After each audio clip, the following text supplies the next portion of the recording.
छात्रा की मां ने मनचलों को जमकर पीट या चप्पलों से पीटा है। 7वीं कक्षा के छात्रा के साथ बदसलूकी का ये मामला है। पुलिस ने 3 मनचलों को पकड़ लिया है। पुलिस आरोपियों से पूछताछ कर रही है। स्कूल की प्रिंसिपल ने थाने में शिकायत दर्ज कराई।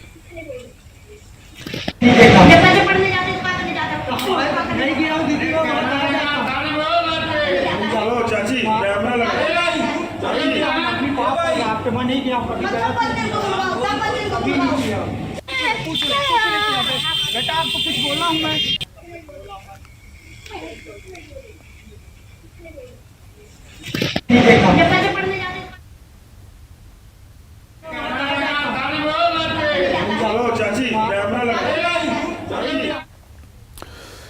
भारत से पाकिस्तान जा चुकी अंजू का कनेक्शन एमपी के ग्वालियर से मिला है। जी हां, अंजू का बचपन ग्वालियर के टेकनपुर स्थित बोना गांव में बीता था। अंजू के पिता गया प्रसाद आजकल गांव में ही हैं। न्यूज़ 18 उनके गांव पहुंचा और अंजू के पिता से बात की। अंजू के पिता ने बताया कि अंजू की मानसिक हालत ठीक नहीं है। आपको बता दें, अंजू के पिता गया प्रसाद ने धर्म परिवर्तन किया है। वो अब गया प्रसाद वर्मा से गया थॉमस बन गए हैं।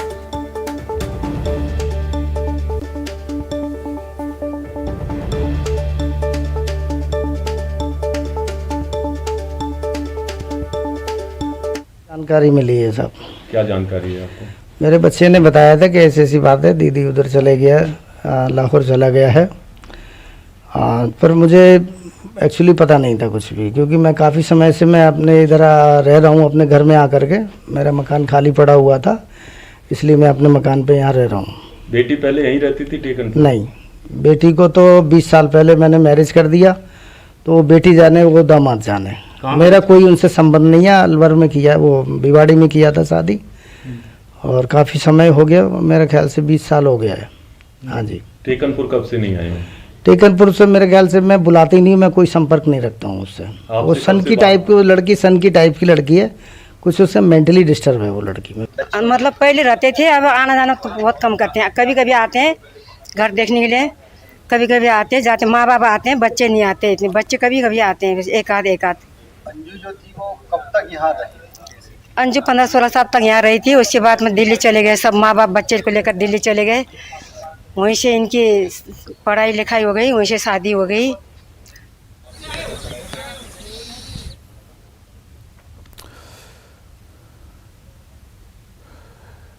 तो अंजू के पिता ने बताया है कि अंजू की मानसिक हालत ठीक नहीं है। अधिक जानकारी के लिए हम सीधे ग्वालियर का रुख करेंगे।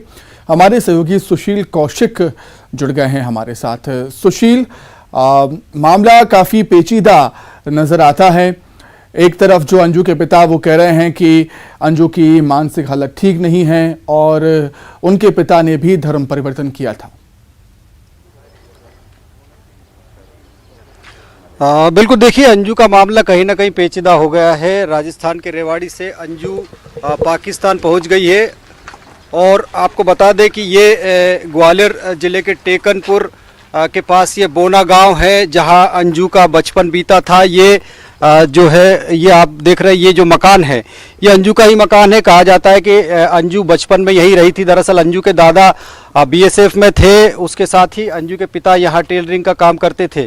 तो उनका बचपन यहाँ बीता, और यही वजह है कि लोग यहाँ उनको जानते भी थे। लेकिन बताया जा रहा है कि उनके पिता ने करीब 20 साल पहले अंजू की शादी राजस्थान में करने की बात कही है, और उसके बाद से पिता का कहना है कि अंजू सनक मिजाज की लड़की थी, और यही वजह है कि शादी के बाद से फिर उनकी कोई जिम्मेदारी उसके प्रति नहीं है। और उनके पति जाने और वो जाने, तो निश्चित तौर पर कहीं ना कहीं पिता जो गया प्रसाद है, वो भी कुछ साल पहले धर्म परिवर्तन कर चुके थे। लेकिन कहीं ना कहीं जब इस इलाके में इस बात की खबर लगी लोगों को कि यहाँ रहने वाली अंजू पाकिस्तान चली गई है, तो लोग भी यहाँ कहीं ना कहीं हैरान है इस घटना को सुनकर।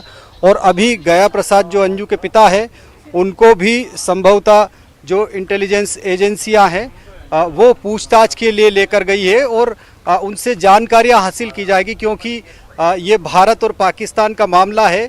और निश्चित तौर पर अंजू चूँकि पाकिस्तान में है और उसका वीडियो भी सामने आ चुका है, तो कहीं ना कहीं अब इंटेलिजेंस एजेंसियां प्रयास कर रही है कि सुशील, उनके पिता से भी कुछ एक जानकारियां दिलचस्प बात ये भी मिल है, सके। सुशील, लेकिन एक दिलचस्प बात ये भी है कि जब न्यूज़ 18 ने अंजू के पति से बातचीत की थी तो अंजू के पति ने कहा कि उनकी अंजू से बात हुई है, वो घर लौट आएंगी, लेकिन अंजू के पति ने इस बात का जिक्र नहीं किया कि वो सन की प्रवृत्ति की है उनकी पत्नी। बिल्कुल, देखिए पति का कहना अपनी जगह है, लेकिन अंजू के जो पिता है गया प्रसाद, उनका साफ तौर पर कहना है कि अंजू थोड़ी सनकी भी है और उससे उनका ज़्यादा संबंध भी नहीं रहा है। और करीब 20 साल पहले उन्होंने जब अंजू की शादी की थी राजस्थान में, उसके बाद से ज़्यादा उसके बारे में उनकी जिम्मेदारियां भी नहीं रही है। तो निश्चित तौर पर जब उनकी बेटी के पाकिस्तान जाने की खबर उनको भी समाचार माध्यमों से ही लगी थी और यही वजह है कि वो खुद भी उस बात से हैरान रह गए। और अभी थोड़ी देर पहले ही यहाँ से इंटेलिजेंस एजेंसी उनको लेकर गई है, उनसे संभवतः कुछ जानकारियां जो गृह मंत्रालय ने चाहिए होगी वो जानकारियां हासिल की जा रही है। ठीक है, अंजू के पिता यही कह रहे हैं कि 20 साल पहले शादी कर दी है और उससे कोई ताल्लुकात उनका नहीं है।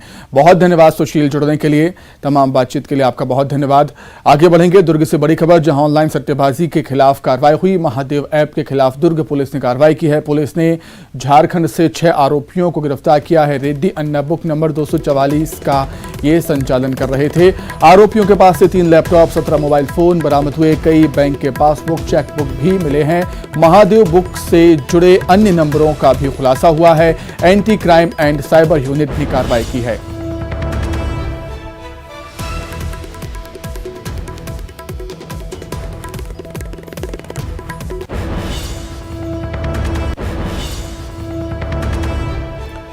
अधिक जानकारी के लिए बात करेंगे संवाददाता मिथिलेश हमारे साथ जुड़े हुए हैं। मिथिलेश, क्या कुछ और जानकारी आपके पास?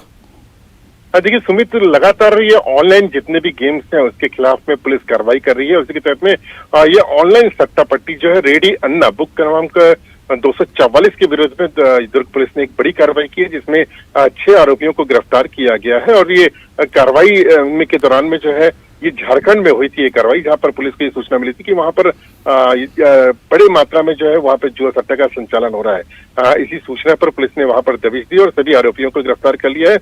6 आरोपियों के कब्जे से करीब 3 लैपटॉप, 17 मोबाइल, 2 वाईफाई राउटर, विभिन्न ATM कार्ड और तमाम ऐसे दस्तावेज प्राप्त हुए हैं, जिससे ये पता चल रहा है कि इनका जो कारोबार था जो काफी बड़ी मात्रा में चल रहा था। और सबसे बड़ी बात है कि इनसे जो मोबाइल नंबर मिले हैं इससे कई और भी खुलासे हो सकते हैं। तो पुलिस अभी पूरे मामले में जांच कर रही है और जांच के बाद में और भी बड़े खुलासे हो सकते हैं। महादेव ऑनलाइन सट्टे के खिलाफ पुलिस लगातार कार्रवाई कर रही है, न सिर्फ छत्तीसगढ़ बल्कि अन्य प्रदेशों में भी इस तरह की कार्रवाई जारी है। तो उसी के तहत में जो लिंक जोड़ते जा रहे हैं, अभी कुछ दिन पहले कोलकाता में आरोपी वहां पर दबिश दी गई थी, वहां से आरोपियों को पकड़ा गया था। उसके बाद में अब जो है झारखंड से आरोपियों को पकड़ा गया है। तो अभी लगातार और भी जांच चल रही है। जांच के बाद में और भी कई बड़े खुलासे हो सकते हैं और भी कई आरोपियों को गिरफ्तार किया जा सकता है। जी ठीक है मिथिलेश, बहुत शुक्रिया आपका जुड़ने के लिए।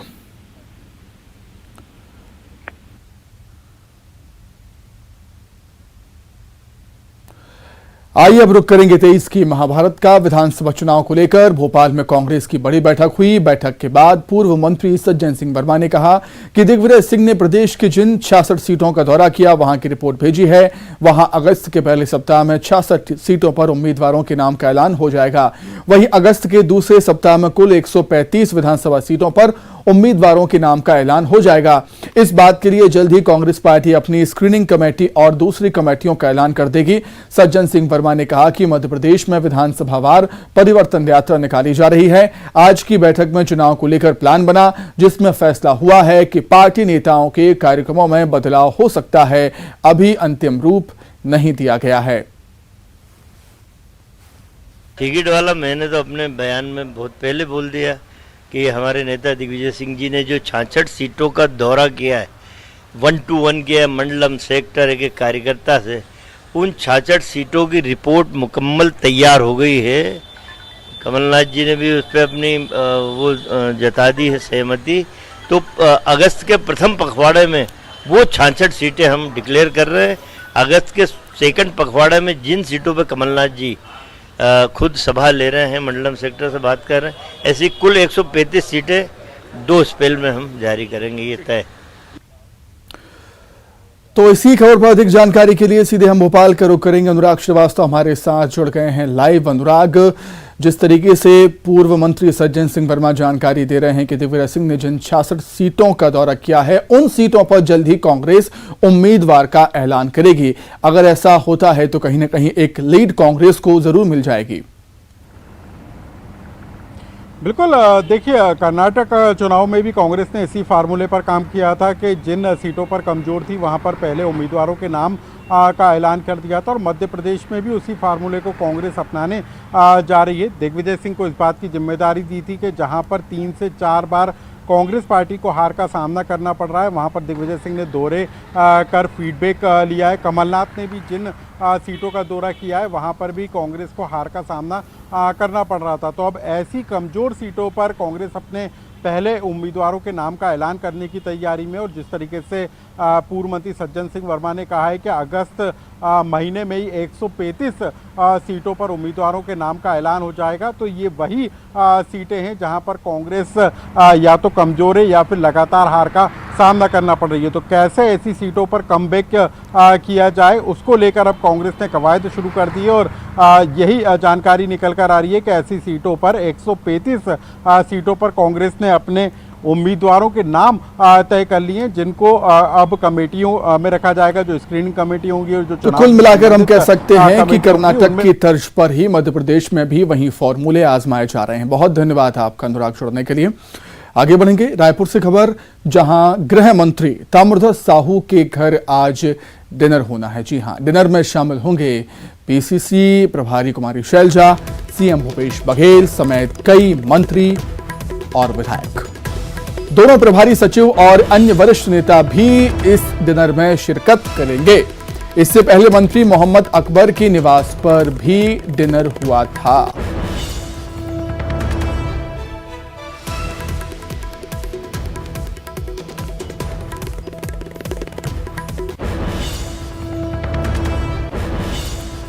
अधिक जानकारी के लिए सीधे हम रायपुर का रुख कर लेते हैं। सहयोगी युगल तिवारी जुड़ गए हैं हमारे साथ। युगल, चुनावी साल में जब ऐसे डिनर होते हैं, नेताओं के घर पर सभी लोग जुड़ते हैं सत्ता के संगठन के, तो इसे डिनर डिप्लोमेसी नाम दिया जाता है। वैसा ही कुछ आज गृह मंत्री ताम्रध्वज साहू के घर पर। जी बिल्कुल सुमित, जिस तरह से छत्तीसगढ़ में चुनावी वर्ष है, 2023 विधानसभा का चुनाव होना है।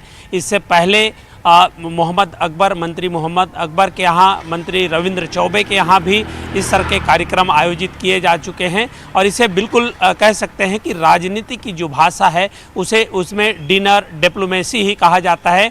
तो आज गृह मंत्री ताम्रध्वज साहू के यहाँ पर कुमारी शैलजा जो छत्तीसगढ़ की प्रभारी हैं वो जाएंगी, जो प्रभारी जो सचिव हैं वो भी वहाँ पर जाएंगे, मुख्यमंत्री भूपेश बघेल जाएंगे और यहाँ पर ये कहा जा सकता है कि एक रणनीति बनेगी। चूँकि 2023 विधानसभा का चुनाव है और नेताओं के लिए खास करके ये काफ़ी महत्वपूर्ण समय है, महत्वपूर्ण वक्त है।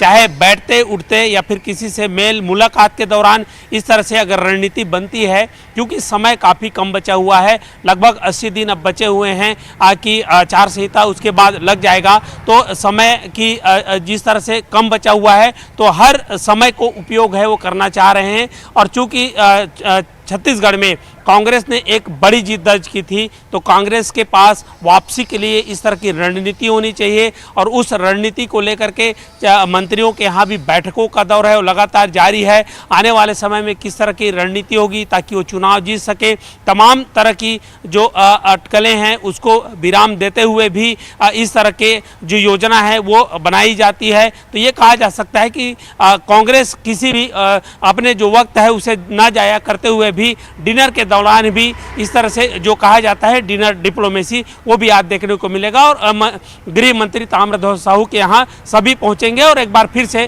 छत्तीसगढ़ में कांग्रेस को कैसे जीत मिले इसको लेकर के रणनीति बनेगी। जी निश्चित तौर पर समय कम है, काम ज्यादा है और यही वजह है कि सभी दल ने अपनी अपनी तैयारियां और भी ज्यादा तेज कर दी हैं विधानसभा चुनाव को लेकर। युगल, बहुत शुक्रिया आपका जुड़ने के लिए, तमाम जानकारी के लिए आपका बहुत धन्यवाद। इसी के साथ ही 23 की महाभारत में फिलहाल इतना ही। नमस्कार।